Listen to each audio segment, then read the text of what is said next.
Hi guys! Today we are going to be doing the Nativity Book Tag. I am a big fan of Christmas, and so I found a couple of Christmas book tags, so we'll do one this week and one next week. So without any further ado, let's just get started. Question 1 is The Angel Gabriel, a story that shares the good news of salvation. And for this one, I am going with The Shepherd's Wife by Angela Hunt. This is a biblical fiction about one of Jesus' sisters. And it's just, the ending is just so powerful in this book. I really, really loved it. Because it's the ending, I don't want to talk about it too much, but man, it was so good. So yeah, it definitely does, the ending specifically does talk about the good news of salvation. At least as I remember. It's been a little bit since I read it, but as I remember, it does. Alright, next is No Room in the Inn, a book that's too big to fit on your shelf standing up. For this one, I'm going with The Letters from Father Christmas by Tolkien, because it's too big. That and also The Art of J.R.R. Tolkien, or Pictures by J.R.R. Tolkien. Don't remember exactly the name of it. Those two are big, and they don't fit on my shelf. So, yeah, that's that. Wrapped in Swaddling Clothes, a book that gives you a cozy feeling. For this one, I'm going with Little Women. Now, I read Little Women when I was younger, but did not, I didn't remember it very well. So I recently reread it and I really loved it, and it's just so precious, and I love this family. They are so wonderful, and yeah, Little Women is great. And it just gives you that cozy feeling because of the family dynamics and everything. So it's not even that nostalgic of a read. I just feel very cozy reading it. Which normally I would have expected that answer to be something nostalgic, but Little Women's what popped into my head, and that just feels right. It's very cozy. Alright, next is Manger, a main character with humble beginnings. And for that, I'm going with Shasta from the Chronicles of Narnia, specifically Horse and His Boy. Honestly, I could have gone with multiple Narnia protagonists for this one, but Shasta, technically he was his, spoilers for Horse and His Boy, I guess, but technically his beginnings weren't humble, but like he grew up, he counts. I say he counts. And if he doesn't count, then fine, I'll say the Pevensies, because they also had had humble beginnings, so yeah. Yeah. Next is The Heavenly Host Singing, a book with a musical theme.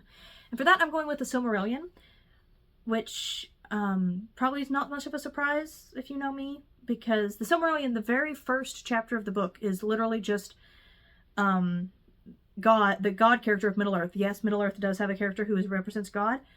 He's just not in The Lord of the Rings. He's in The Silmarillion, though. Him and the angels singing Middle-earth into existence. Like literally singing. And then throughout the Middle-earth mythology in general, I think this is in the Silmarillion, but like the Song of the Valar is very much, and of Eru also, is very much continued to be mentioned a few times. Specifically with Tuor, I think, later on. Tuor's the one I think is the one who mentions it, where it mentions it. But anyways, so I'm going to go with the Silmarillion because, I mean, it literally just starts out with the world being sung into existence. And then the idea that the song is repeated, like it's echoed throughout the entire world of Middle-earth. Next is Shepherds and Sheep, a story that contains an animal. For that, I'm going with Alon Book 1. Struggle for Alon is what it's now called. It was just called Alon Book 1 when I first read it.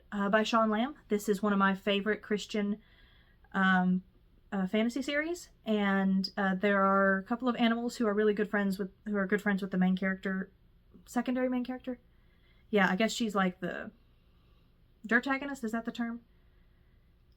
The love interest, the second main character, whatever you call that.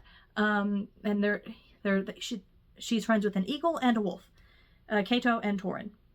I don't really know for sure if I'm saying Cato right. It's either Cato or Cato. Don't know. I've been saying Cato, but anyway. And they are wonderful, and I love them. So, yes. They're also in book 2. And Torin is mentioned in 3. But I don't think they appear by that point, because there's a big time jump between 2 and 3. Alright, next is 3 Wisemen, a story that involves travel. And for that, I am going with The Door Within by Wayne Thomas Batson. This book definitely does involve it's literally entirely about this group of people going on a quest. Also, book 2, Rise of the Wormlord, has a pretty big travel element. Oh, also, another main point is that it's a portal fantasy, so this kid literally travels from our world to this fantasy world. So, in multiple ways, this story is about travel. Let's see. Next is Gold, a book with gold on the cover. And for that, I'm going with Sword in the Stars, also by Wayne Thomas Batson, book 1 in the Dark Sea Annals. And it is, I mean, it's gold. It's gold. We're going to say it's gold. I did have some other ones, but I thought this one was this one was actually pretty good, I thought. It's not like a fancy edition or anything, I don't think. I think it's just the normal edition, but it's gold. Yeah, I don't remember much about this book, actually. I read it, I'm actually just about to start a reread, because I haven't read it in a long time, and I don't remember a lot about it. Hardly anything. Yeah, basically remember nothing about it. So, and I've loved everything else I've read about Wayne Thomas Batson, so I'm assuming I'm going to love it when I actually force myself to sit down, read it, and actually comprehend it. So, yeah, I just think I just read it at a weird time, probably. Hopefully. I'm hoping I'm going to love it. Alright, next is Frankincense, a book that was gifted to you. And honestly, I don't remember which books I own that were gifted to me and which ones I just bought. So this is a guess. I'm pretty confident, though, that Castle of Refuge was a Christmas gift or a birthday gift from my parents.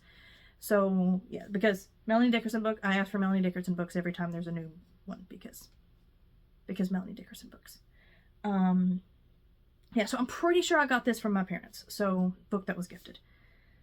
Let's see. Also, I could have gone with, I have about 5 editions of Lord of the Rings that my husband bought me while we were dating. I finally had to tell him we need to call it. I have enough editions of Lord of the Rings. But yeah, we both love Lord of the Rings. So that was kind of fun that he bought me all those. But then I was like, okay, I have enough. Please stop. I don't need any more. And then that one came out with the picture, like with the Tolkien illustrations. And I'm almost tempted to want that one. Like, I want that one too, but it's also really expensive. And I'm like, I don't want it that much. But yeah. And that cool version with like, the red edges. Like that has, I think it's the ring poem or something on the side. Elvish, some kind of Elvish on the side. That's a cool version too. But again, I have enough. I don't need any more. 5 may be an exaggeration. But still, he bought me quite a few. But anyway, I'm pretty confident I did not buy this one. Or, I didn't. I was gifted it. Alright. Next is Myrrh, a book that made you cry. For that, we are going with Unplanned by Alana Terry. Yeah, so this book is about, it's I don't want to call it a thriller. I guess suspense, maybe thrill. I don't know. I think the books label themselves as suspense, so we'll say suspense. But it's about a young, like, I want to say she's 13 or 14, girl who, well, it's not about her. She's not the main character, but, basically, this girl's been kidnapped. Spoilers for this book, by the way. This girl's been kidnapped, and, she is pregnant, and they are trying to force her to have an abortion. And then, let's just say that, personally, that was not a good time for me to read that book. I'll just say that. I cried. I definitely cried. Another book that made me cry is Courting Calamity. Specifically, one of the stories, I don't remember the name of it, but, the one about the factory.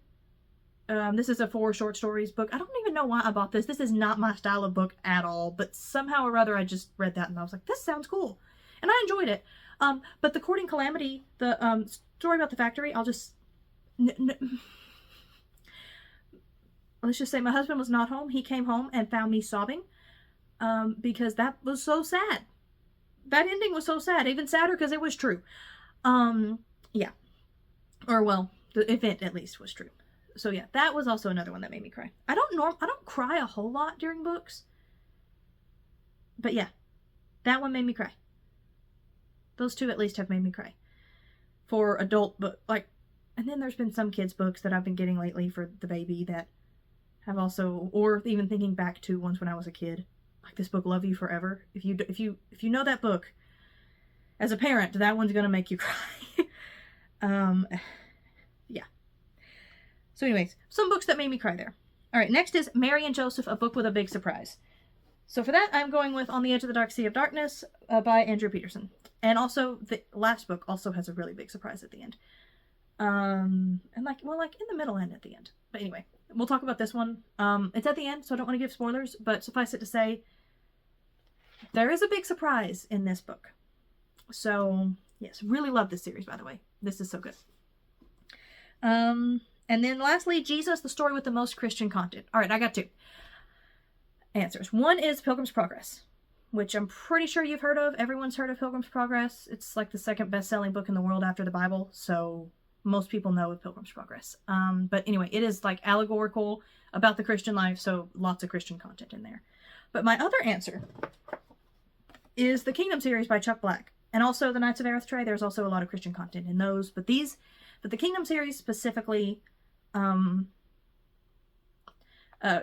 the events of the Bible in a medieval setting, like medieval fantasy world. It's really cool. I love this series so much. So yes, this series also has a whole lot of Christian content just because it's retelling the books or the story of the Bible. So yeah, highly recommend. It's very short. I guess they're technically middle grade, but I mean, I'm planning to reread these pretty soon too. So yeah, they're enjoyable, I would say, by other ages. So yeah, that is the Nativity Book Tag. Thank you so much for watching. If you want to, you can answer these questions in the comments. Specifically, why don't you tell me a story that shares the good news of salvation, and or a book with the most Christian content. Because those were pretty hard for me to pick out which books. So I would love, because I have a lot of books that are Christian, like most of my books are Christian books, but they don't all necessarily specifically share the gospel, and they don't all necessarily have, like, it'd be hard to say, like, this one has the most Christian content of all of the Christian content. So yeah, answer those 2 in the comments, or all of them. It'd be great if you would answer all of them. And then please like and subscribe, and I will see you next time. Bye!